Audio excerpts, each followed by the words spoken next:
Des routes, de l'électricité, du numérique partout, le Cameroun veut se transformer d'ici 2030. Mais qui va concrètement construire tout ça? Spoiler, on va avoir besoin de bien plus que de la bonne volonté.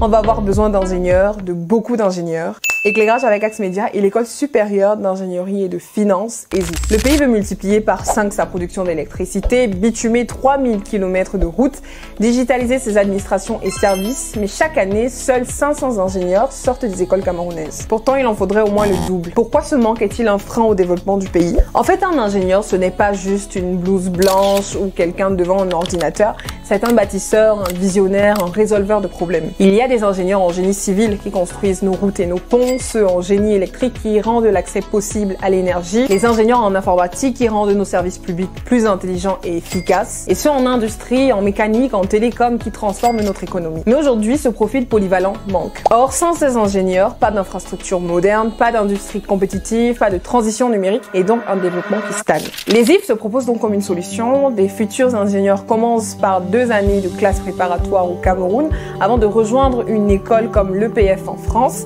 et là ils se forment en alternance à la fois sur le terrain et en cours. L'EPF forme donc des ingénieurs capables de comprendre des enjeux techniques, économiques et humains d'un projet. Si former plus d'ingénieurs c'était la clé pour accélérer le développement au Cameroun, donne-nous ton avis en commentaire, n'hésite pas à t'abonner à Axe Média pour plus d'éclairage.